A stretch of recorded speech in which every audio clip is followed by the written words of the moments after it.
and look forward to sharing the time with you and sharing some information with you about ACT, kind of what we do and where we're headed, and look forward to sharing that information with you. Thank you.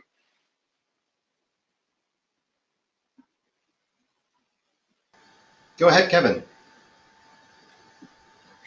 I didn't unmute, sorry about that. My name is Kevin Hostetler. I'm the Associate Director for International Admission at the University of Southern California.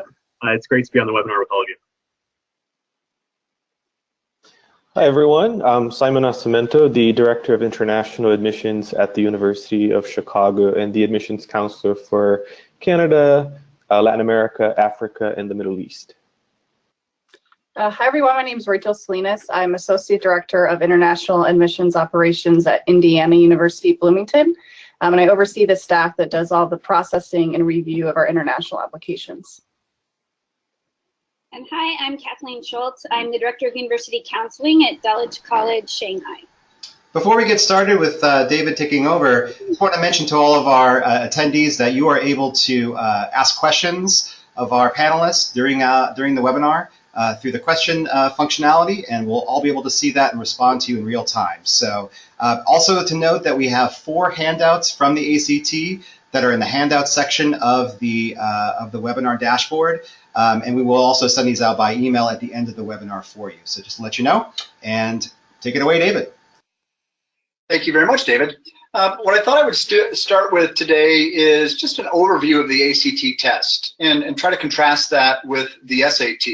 I know many of you are very familiar with the SAT as well as the ACT, but there are some distinctions within the two tests, and so I'll try to draw those out a little bit. Don't want to spend too much time on that today, but do want to point out a few of the nuances, if you will. First and foremost is that the ACT test is designed to measure academic achievement, and we do that in in the following areas: reading, math, English, and science, and then we also have an optional writing component to the test. The SAT is very similar, but it measures reading, math, writing, and language. And then there is the SAT essay, but there's not a specific science component to the SAT test, and we think that's a big differentiator for the ACT. Certainly, the SAT does have some science questions, but it's embedded into the other subject areas, but not a specific section around science. And so, as it relates to the test, we use benchmarks to provide the predictions of university and academic success in freshman coursework. And what does that mean? It's really looking at the minimum ACT college readiness assessment scores that are required for students to have a high probability of success in credit-bearing college courses like English composition, social science courses, college algebra, or biology. The ACT is accepted by all colleges and universities in the US and more than 225 other universities around the world. The domestic numbers, the United States numbers for the ACT, we in 2015 delivered a little over 1.9 million ACT tests in the United States, whereas comparatively speaking, the SAT delivered a little over 1.5 million. So we have a little bit more market share as it sits today, and just wanted to point that out as well. Our current test dates, remaining test dates for this year are the 9th of December, the 14th of April, and the 9th of June. And as we start talking about our move to computer-based testing, we'll talk about some exciting updates with regard to more test days and more ability and more test windows. So we'll look forward to sharing that with you as well. The ACT test, to be successful in the test, we say it's due to rigorous coursework in high school, but we also have a series of preparation tools to help you get ready for the ACT. And that path to student success includes things like the pre-ACT assessment that is typically delivered in the 10th grade in the United States. And really what that does, it gives an indication, and as you know, or may know, ACT is a research-driven organization. So we're able to deliver the pre-ACT in 10th grade and do some predictive modeling that indicates a score range for how a student would perform on the actual ACT test. What does that do? It indicates where a student may need to, focus in on one of the subject areas and improve in a particular subject area as they get ready to take the actual ACT test. In addition, we have the ACT Online Prep product, which is a web-based and mobile app product that is very visual, very engaging for students. Today's students in particular has a number of unique learning tools, including gamification and rewarding and things like that. So that is a product that is available. And then we also have the official ACT Prep Guide that is available in bookstores as well as online. I do want to mention that David indicated that there were some materials that we were going to share with you as part of the webinar, but also after the webinar. And some of the information that's included there is around some of the free prep products that we have. We want to make sure that you're aware of the prep products that are of no cost to your students so that they can seek those out as they prepare for the ACT test. So that's a little bit about the ACT test, a little bit about our prep product portfolio. I'd like to now transition to some information about our move to computer-based testing. We have been trying to communicate on a monthly basis for the last several months what we're doing and what's happening. I know that information is not coming as fast as many of you would like. We are certainly aware of that, and we are certainly trying to address that, and we'll continue to do so as we move forward in preparation for the move to computer-based testing. So I thought I would just give kind of a landscape of where we're headed and how we got there, if you will, how we got to some of the decisions. Our starting point was really reaching out to test coordinators to find out, first of all, to make them aware of our plans to move from a paper-based delivery to computer-based testing. And in those conversations, in addition to establishing that initial awareness, we talked about, we gathered information on the ability of our schools and test centers to be able to deliver the ACT test in the computer-based format. And understanding that that's a big concern as the technical requirements, and we'll talk a little bit more about those as we progress. So when is this change happening? We are going to move, the ACT test will begin delivery via CBT in September of 2018. So computer-based testing will start with the September test date. All testing outside of the US will be done using the computer-based test delivery model. Now, we currently have a process in place for accommodations for those students that need a little extra care or different requirements for taking the test. We will continue to provide those accommodations as we do today. So the move to CBT will not impact those accommodations. So what's changing?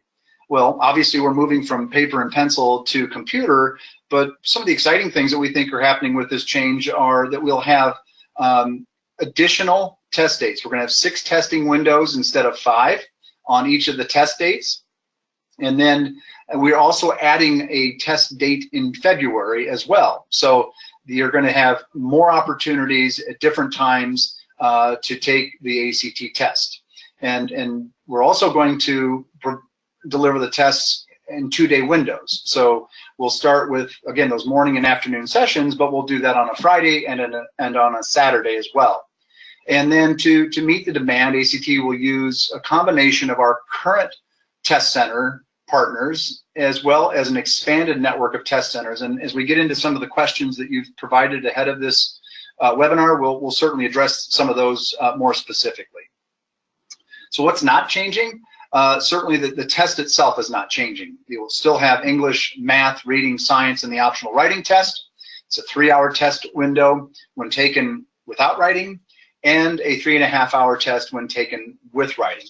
If you think about the move to computer-based, it's really, this is a linear computer-based test. It's not adaptive, so therefore students will progress through the questions and answer those questions much like they would on paper and pencil, but instead of filling in the squares along the way on a score sheet, it'll be done on a computer screen. We feel that some of the benefits for examinees will be getting faster scoring reports. We'll be able to turn those around. We'll talk a little bit more about the specifics of that, but there'll be 48 hours for the individual score reports. So we're excited about that. it'll obviously allow students to quickly understand if they need to retest, and then, as I said, with our prep products, they can circle back to some of those tools and resources to help prepare to retake the test. I know this is the number 6 here is a real big one for many of you, is the requirements for the test centers. We recently distributed some technical requirements. We have shared those with this organization, and we'll make sure that they are making those available to you as well, in case you did not receive those or have exposure to those. So one of the requirements, obviously, if we are going to computer-based delivery, we have to have rooms with computers meeting the requirements for computer-based testing. And then a reliable internet connection is also important. And we'll talk a little bit more about that when we get into some of the questions that have been submitted. So our plan is to reach out to current test centers and partners in the near future with more information. And a key date for us will be in January, when we send out our renewal letters for the test centers, because that obviously the renewal for the 2018-2019 administration timeframe will obviously need to be based on our move to computer-based testing. So there will obviously be a little bit more information in that particular renewal letter that comes out in, I think it's late January of 2018. So the other thing that I wanted to point out is you should expect an ongoing cadence of regular communications from us moving forward. We're sending out a monthly email that we are hoping is going to cascade to this audience. We're going to try to do more webinars. We've talked to this organization about adding content to the Facebook page for the International ACAC, so that's a really important piece as well. And then most importantly, we want to encourage open dialogue with you, an important audience for us. And so encourage you that if you have specific questions, be sure to use that email address that's listed there on the screen, internationalcbt@act.org. A number of people receive that, and questions will be responded to in as timely a manner as absolutely possible. So with that, I think I'll move on and let the folks ask the questions from the high school side. Okay. So, I mean, a lot of the questions that were sent in are about the requirements for computer-based testing. And as you see here on the screen, these are some of the questions that have come up. I know it'll be on a handout later. It's not available now, but can you just talk a little bit about the technical expectations to be a school-based test center, as many schools use Apple products, one-to-one laptops, Sure. And if that would be something that would easily be transferable. Sure. So right now the specifications call for a window-based machine. We are working on a hardwired and Wi-Fi configuration. We understand the hardwired configuration specifications today, and we are working with our partner and internally at ACT to try to come up with a Wi-Fi solution as well, because we know that's really important. The computer specs are, I don't want to say they're pretty standard, but I think when we distribute those specifications, you'll see that we're not asking for a really elaborate machine per se. And then regarding the question about can they be personally owned, no. The delivery of the CBT has to be on a test center operated computer, so personally owned computers will not be allowed. And David, who is going to be able to monitor if a school has a requirement? So in January, for example, we're supposed to say, what test dates we might be able to offer. And then how will we know if we qualify as a test center? Is there a minimum number of testees?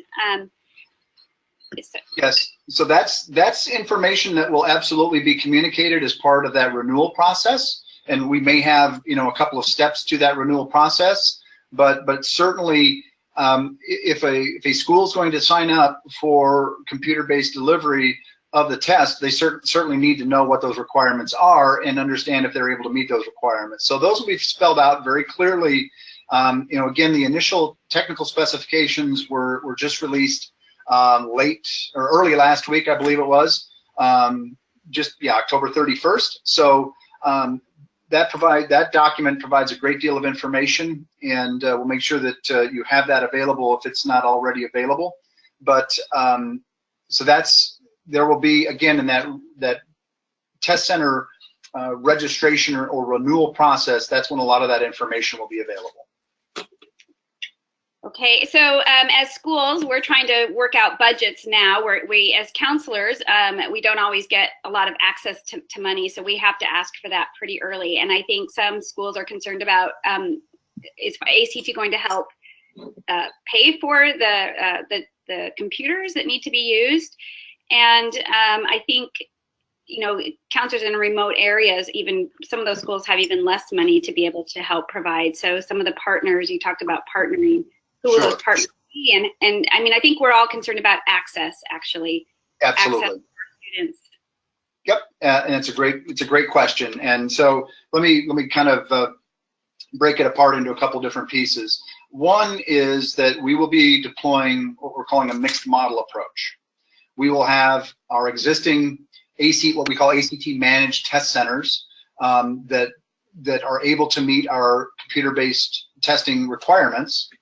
We also our partner network is also expanding, and as we bring new partners on, one of the requirements is that they are able to deliver the test in a CBT manner. And then the third piece is our technology solution provider also has a very large network of test centers, global network of test centers. So in the scenario that you described, where a school isn't able to get the budget allocation for computers, isn't able to deploy a computer center or test center for the computer-based testing, we expect to be able to augment that or offset that, if you will, through our partner network. And just to make sure I answer one part of the question, is ACT is not prepared to buy or pay for computers in the test centers at this time. Can you name some of the tests those partners are already providing for our international students? Sure, and drawing a blank, but TOEFL, for example, I'm drawing a blank on the IELTS test, but some of those partners are delivering those tests today in a computer-based, some of those types of tests in a computer-based manner. Okay, I think we can go to the next slide. That's me, sorry. Further question. Oh, okay, so further, just I think the other part about access is international located students. How will we know about the norming compared to paper-based testing? I think there's no guarantee that it's a benefit. It could be, we don't know.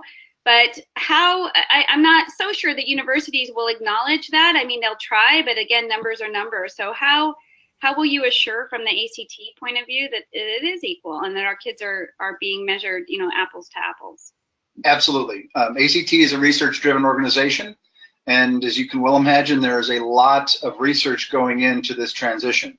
So more specifically, there will be, before September of 2018, there will be a number of studies that we conduct and trials with the computer-based testing, where we have students come in and take the test in a computer-based manner, and then we will do that norming work against the paper delivery of the test. So those studies are, the preparation for those studies is underway, and that will happen between now and roughly the June timeframe, so that come September we are ready to go, if you will, with the computer-based delivery and not have any issues in terms of variance between the two delivery methods.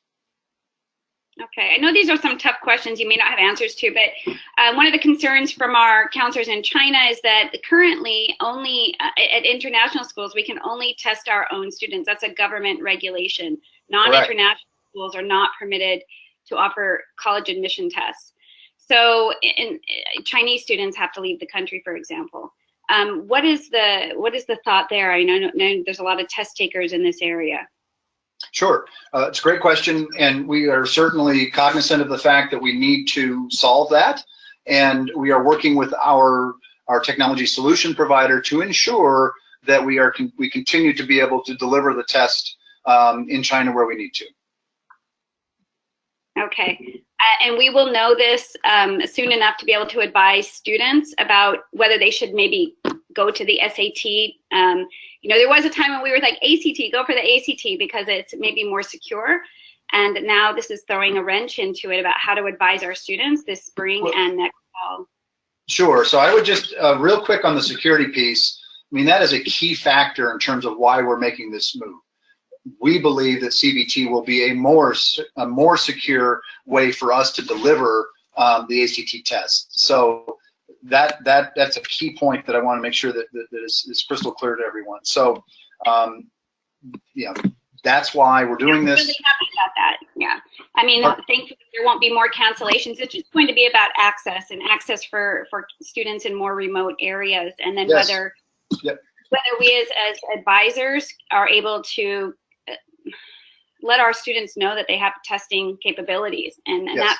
that's a concern because we deal with the actual people on the ground, you know, kids who need tests, families who are concerned, college admission, you know, situations. So I think the sooner the better for Absolutely. any of the information. Yes, and that is something that we know that needs to be communicated sooner rather than later, as you just said, and we are bullish that the access will be hopefully improved because of this mixed model that I've described. And so we're encouraged by that at this time, and hope that is actually what comes to fruition. Expect that's what is going to come to fruition. Okay, and so you mentioned more testing dates Mm-hmm. and abilities. So there'd be 2 testing windows on 2 different days. So we're excited to have 24 test dates. But if you're a test center, are you required to offer every single test window? Yeah, that's great question, and it's something that came up this morning as well, or earlier, the last webinar, I'll call it that.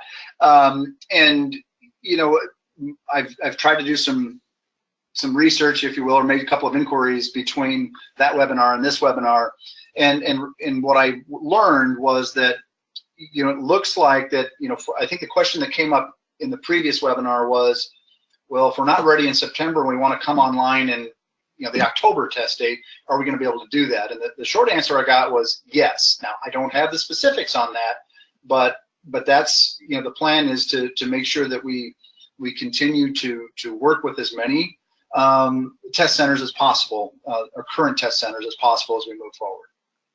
Okay, and how many staff do you see being needed on the test day? For example, many of us had to get up a couple hours early to receive test materials here in Asia, and there was very little flexibility with ACT, whether in payment or in, you know, making arrangements for the actual people who have to give the test. So how many staff will be needed to do the internet or based test, and also does it require somebody who can deal with technical issues on the ground? Sure. So the last question there, the technical issues, that came up on the earlier webinar, or the previous webinar as well. And I have made an inquiry, and I'm going to make sure that I share with David and others leading this particular webinar with that information when I have it. So with regard to staffing, you know, we have a current staffing model for paper and pencil delivery, and that model will get changed, obviously, with computer-based testing. And certainly when that's going to have to be part of that renewal process, including the, you know, technical specifications, but also what's the staffing model look like, and by the way, do I need someone with some level of technical proficiency to be on site as well? So all of that information will certainly be communicated as soon as possible, and so that you'll have time to prepare accordingly. This. Okay. Thanks. And has this? Go ahead. Oh, go ahead. Still from the high school. And just how are these quirks going to be worked out before it actually gets to the point where we have to test the students? And also, being a test center, how are we going to work out any quirks that we might have with our systems to make sure that we can provide the test securely and on time? Sure. There will have to be some sort of system testing, to your point. that says, yep, everything works the way it's supposed to, and I don't have those details at this time. But again, we have a very pretty extensive team working on this project. Everything from, again, the statistical validation, the norming that we talked about, to the delivery side of things, the administration side of things, the technical components to it. So those folks have been working quite some time on this, and so as soon as that we have that specific information, it's going to be shared. But what we're trying to avoid is sharing information that we have to change. So we're trying to make sure that we have the right information to share, and hopefully do it in as timely a manner as possible. Kathleen, I'm going to interrupt real quick before we move over to the university side. We're going to come back to questions from the high school side, but I actually had a request from an attendee to launch a new poll. So we have a quick poll to launch. If our attendees can just take a look and answer the question, do you at your school have computer labs with PCs? So please answer this poll. Almost finished. Many of you are waiting to respond. Okay, give another couple seconds.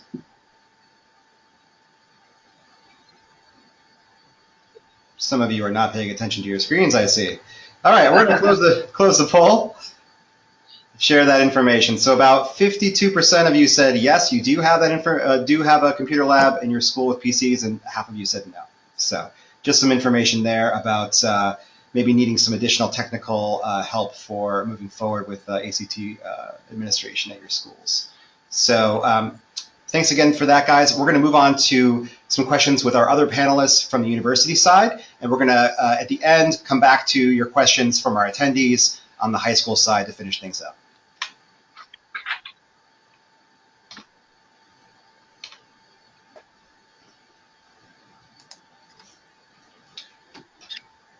Can I ask some of our fine folks from, there we go, Rachel, Simon, hello. Hi. Hi, David. Thank you so much for answering these questions. Sure. So from the university side, one thing that came up a few times, you had mentioned in your earlier slide that there will be hopefully 24 ACT testing sessions available, but on your one infographic slide, it specifically stated that's dependent on potentially, I can't remember if it's a region or depending on location. Sure. So from your end, are there specific locations or regions that you do not foresee having the opportunity to have 24 testing availability dates? Because really from the university side, we're often in communication with students regarding if they'll have the opportunity to take the ACT again, if we haven't made an admission decision. So from a communication perspective, it would be helpful for the university side to know what we should be telling students. Sure. To put that in context, that's really related back to, as many of you are familiar with now, our current kind of capacity planning, if you will. We'll get into a situation where a test center is full and we need to divert students to other test centers, or we've got very limited registrations at a particular test center, and so we'll try to move some of those students to another test center in close proximity. So that's really what that's trying to address, is to say that we're still going to, we may say, gosh, this particular test center, even though it's set up for a CBT, it doesn't have enough students, so we're going to move folks maybe into a different session. Back to the 2 days, 2 windows per day scenario. So it could be, moving people within those windows, or asking them to move within those windows, or that situation where a particular test center for some reason just doesn't have enough volume, and so we want to move those students to another location. So that's really what that's addressing. Okay, so that would really be kind of an ad hoc solution rather than knowing now kind of what we're going to see. Right. Okay. All right. Thank you. And let me see. Simon and Kevin, are you on right now? Oh. Indeed.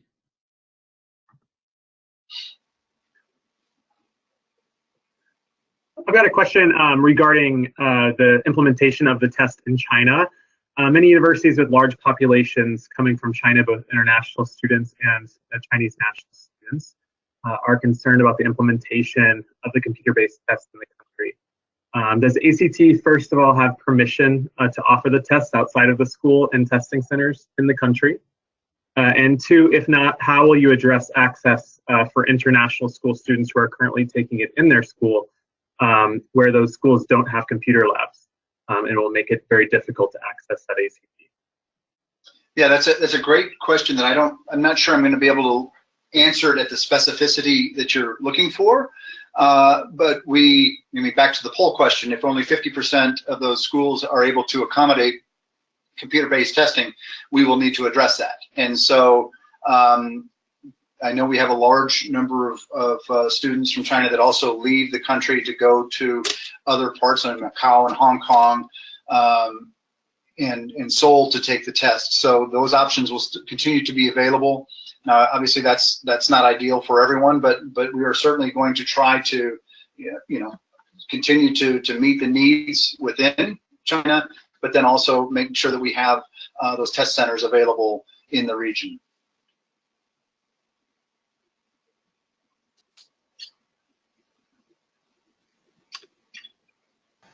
Simon, you have a question? Go ahead.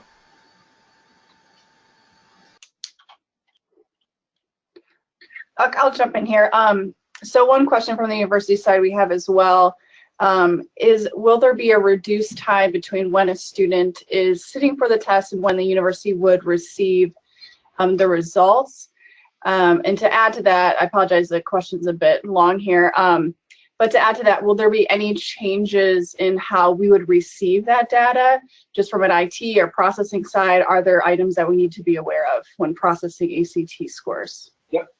Great question. We are not planning to change the way we talked about how the individuals score reports will be available sooner. Now the writing results will still be in that 2 to 8 week time frame for students, but as it relates to the universities, they will continue to, there won't be any changes to the score reports that you get at this time, and the delivery will be the same way. So we talked a lot about that on the previous webinar as well.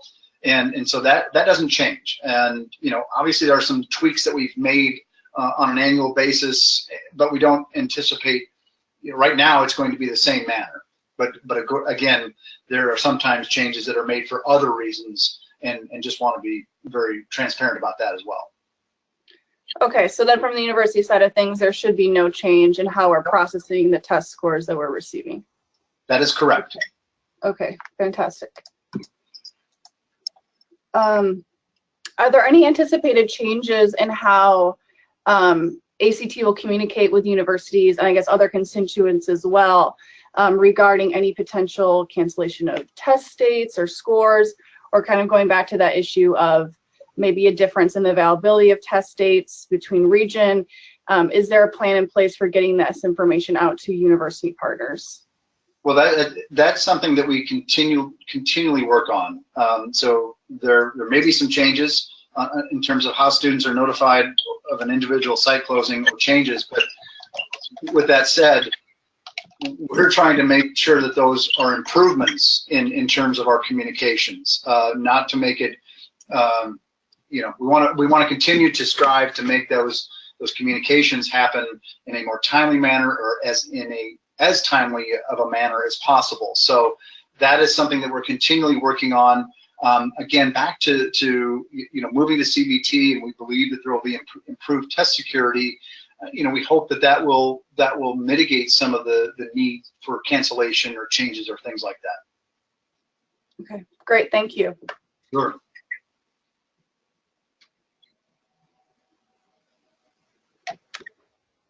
All right. We're having some issues with Simon's audio, but if Kevin or Kathleen would like to continue, go ahead.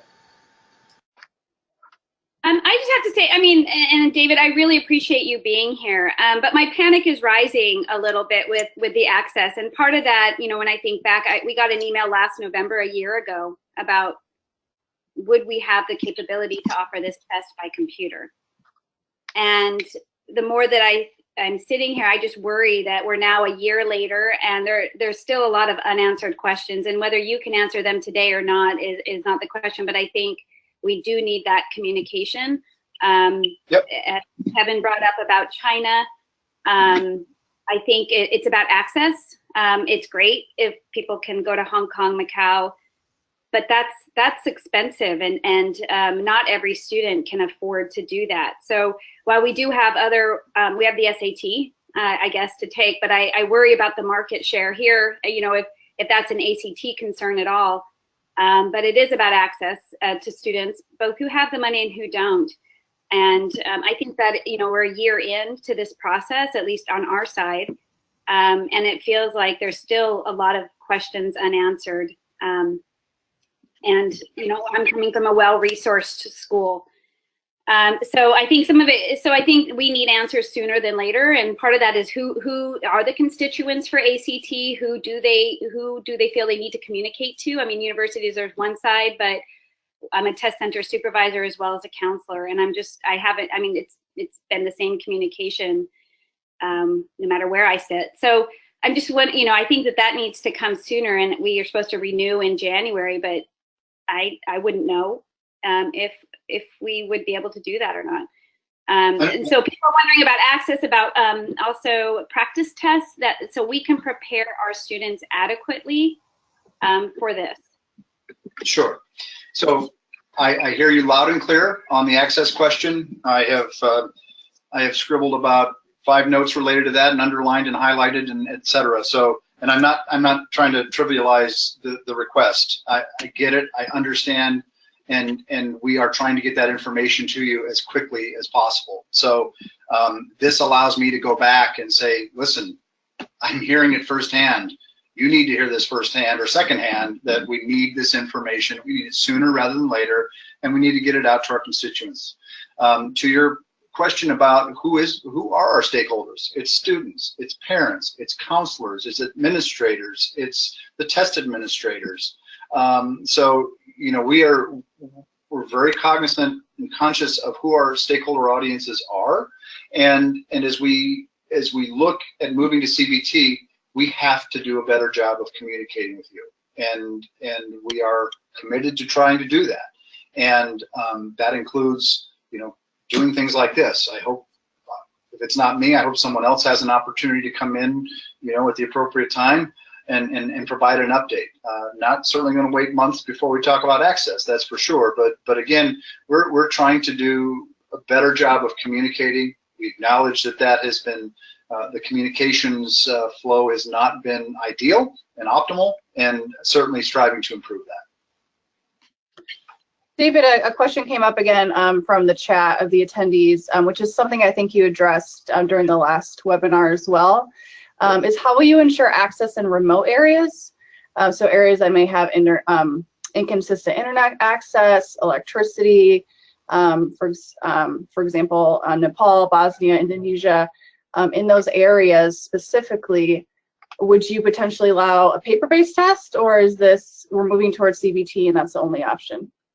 Yep, that's a great question. I will expand my answer, but the short answer is no. We're not going to offer paper and pencil and CBT internationally. We are committed to moving to CBT. Now, with regard to access in remote areas, that's where our mixed model comes into play heavily. Our partner has a vast network, and we are hoping that when we start looking at test centers, our partner network, and then we overlay our technical solution providers test centers, then we will have the right coverage similar to what we have today, and ideally better than what we have today in those remote areas that you've described. This question is also coming from our participants, our attendees today. They want to just know a little bit more about the test security.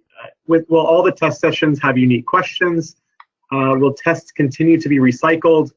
And how will you prevent any sort of security breaches with the computer-based exams? Sure. We don't talk about our security procedures, nor do we talk about the version of the test or anything like that. That is proprietary information that we just do not share.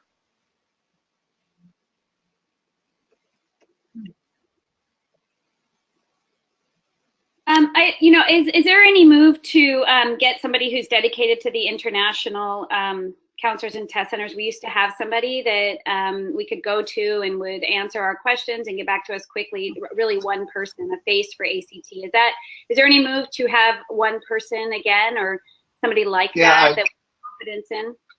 Yeah, during the earlier webinar, the previous webinar, I said that was me. I was only half joking. I would encourage, anyone can reach out to me. I'm more than comfortable that if my email address is shared, or you can use the email I provided earlier. But I'm also going to find out more about that. I've only been with the International Programs Group about 9 months, and only with ACT about 2 years, a little over 2 years.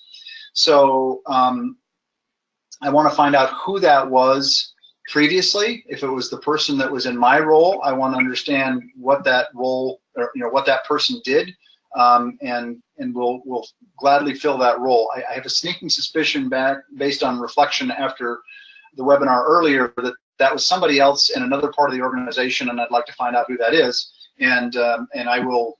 That is an action item that I've taken. And David, could you just expand a little bit on that? If you are kind of the international contact or liaison, who are your constituents? Are you communicating with high schools, universities, parents, students?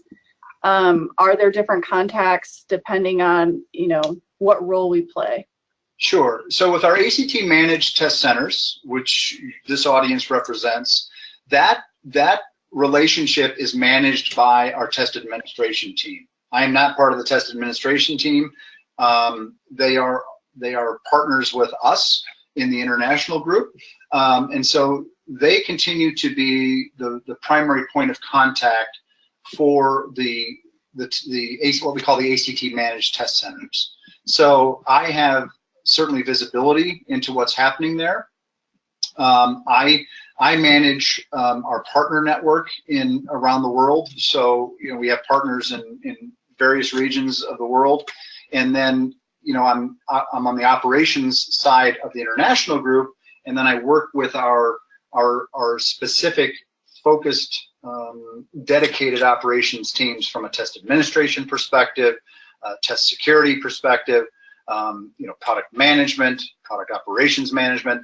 All of those groups that are tasked with the delivery of the ACT test is who I work with internally. So that one person, that single point of contact, I'm not sure if that was someone within test administration previously.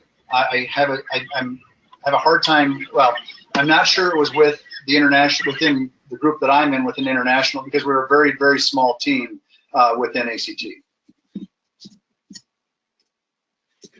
Thank you. Can I ask a question of the universities here today? What do you make of all of this? I mean, really, we need this exam for your universities and universities like you. So, I mean, honestly, if you didn't ask for it or you're test optional, this wouldn't be such a concern for us. What do you make of all this, hearing what you're hearing, and what advice do you have for us on the counseling side? Was that a question for your constituency, or was that a question for me? That's a question for the university people. I mean, I'm just trying to... That's what I thought. I just wanted to be clear. Yeah. I mean, honestly, I think it goes back to that communication piece, David, where universities really need to be updated on what's happening, so that if there are issues with the CBT administration or issues of access, that's where we do need to be aware. So then we come across students who are having difficulty with the CBT, the administration of the ACT, we have the information to know that what they're telling us is correct, that they maybe we have to make an exception in a certain case. So I think it does go back to really just very clear communication from your end to us regarding what we should be expecting to see, and if there are any issues that would arise. Sure. So one of the things that I didn't address or bring up in the previous webinar was I talked about the marketing, how the importance of the marketing and how critical that's going to be as we launch computer-based testing. But one of the things that I will do is I want to reach out to the appropriate contacts at the International ACAC and find out, you know, who should we be talking to from a communications perspective. Not how do we get, not the actual distribution or crafting of the messaging, but really let's come up with a, you know, a plan that you guys are, you know, what's needed. We need to hear that directly from a marketing perspective, a marketing communications perspective, and let's make sure that the plan that we are crafting to support the launch of CBT from the, you know, these different audiences that we've been talking about, that we are addressing those in the best possible manner. We know how to market and we know how to communicate, but we don't know your audience and the nuances of your audience like you do. So if we can partner with you to make that happen, that would be fantastic. And let me test my audio, just because I haven't been lucky today. Okay, people can hear me. Kathleen, one thing that you can know and tell your colleagues and families is that on the university side, we see you, guidance counselors and families and students, as partners. We're all on the same side. We're trying to get the students, you know, through the application processes and to the best, you know, university possible. We also all want the applications. We want students that want to apply to our schools to be able to complete their application. So what's happened, you know, with changes, with, you know, this fall we've seen test cancellations or changes, and we keep on top of that to the best of our ability. We hope that we're communicating clearly with counselors and families, and we want to hear from you. Like, we want to work with you to make sure that a student can complete an application. We want to know that the student is going to be applying with old scores, with no score, but that new scores are coming in. A lot of universities, the University of Chicago is one of them, for years we have accepted scores that for tests taken the month prior to the deadline and even the month of the deadline. I know that that's not the case for every university, but at my office we've been able to do that. Some universities are talking about being test optional.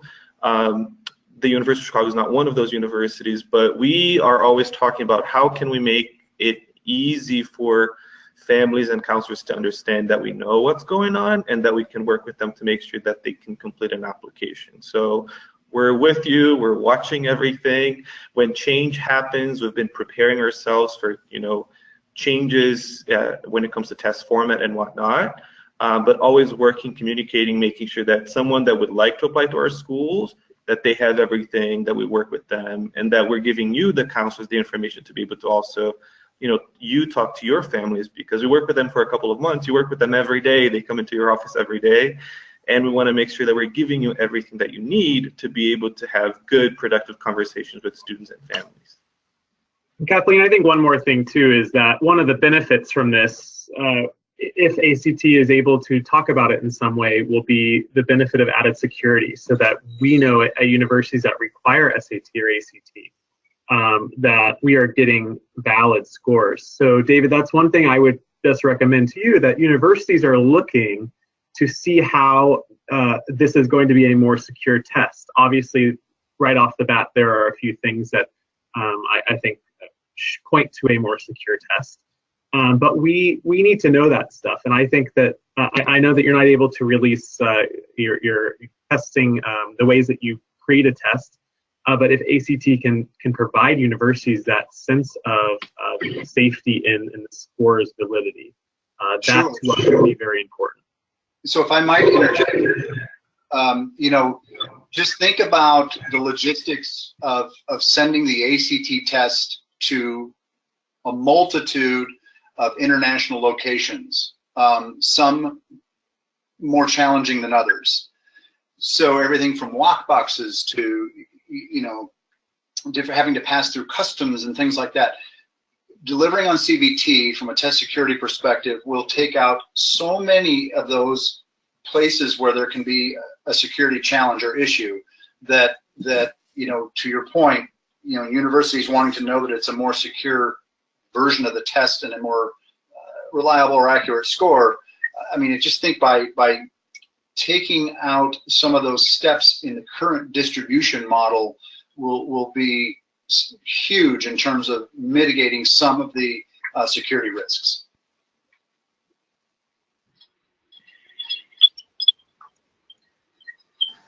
I think we'll try to take maybe one or two more questions before wrapping up. Great. What about I think the question about practice for students right now, we can go buy some books, or kids can, go buy some books to help practice. What will there be provisions for the computer-based test? Sure. I think that's another question that came up on the previous webinar, and I'll answer it in a couple different ways.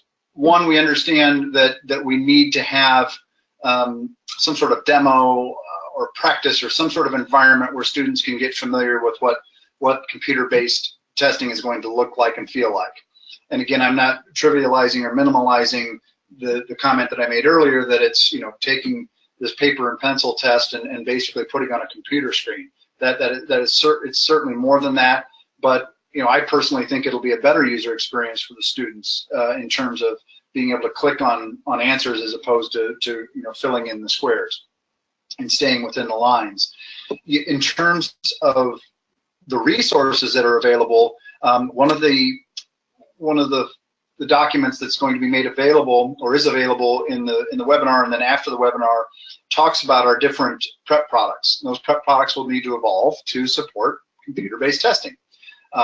So, I mean, if you think about our ACT online prep product, it's computer-based, it's mobile app-based, so you're going through screens where you're answering questions and doing activities related to preparation for the ACT test. So things like that will help.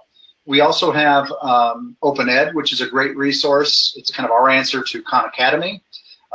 It's free access to the content for students and educators, and I believe I've shared a link to that as well in some of the resources that are being made available to you.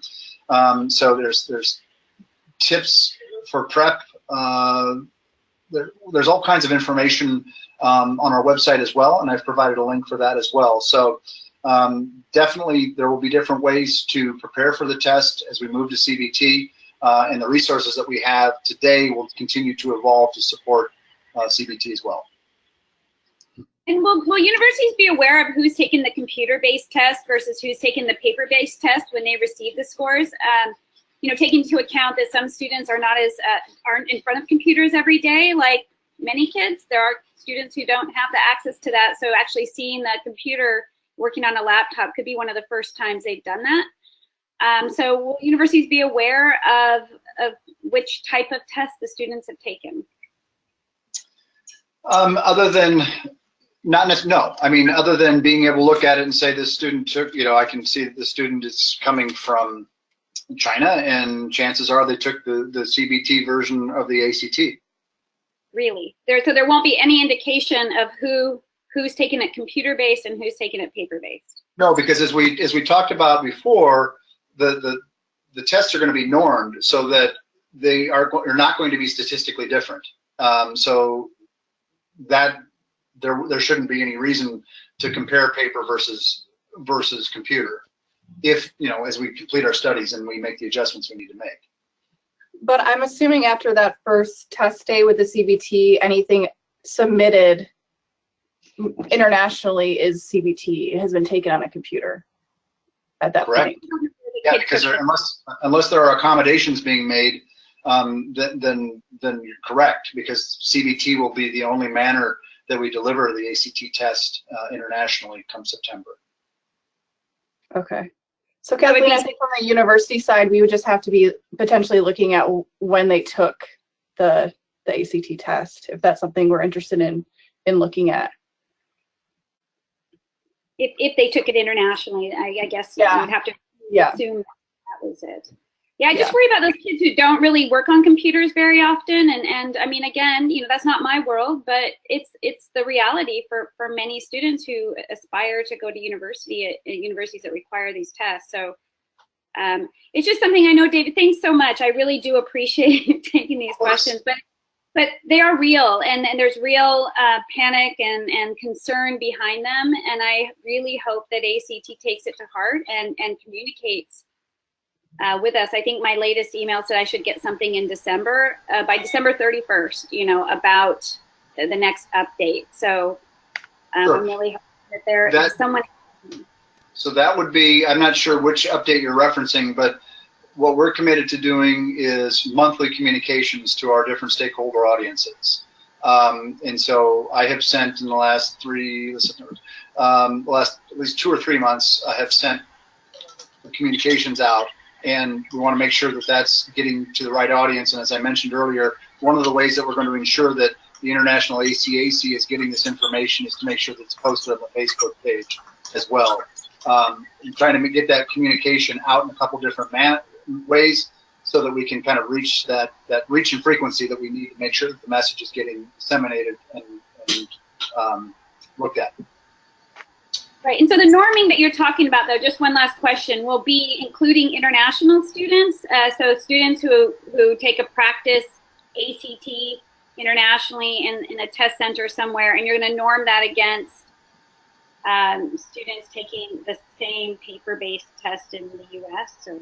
Yes, our studies process, there are a number of studies that we'll be working through, as I mentioned, between now and June, and certainly international students will be part of that mix. Great. Well, thanks, everyone. This is David, your moderator again. I just want to thank everyone for their time. We're finishing on time this evening or morning, depending on where you are.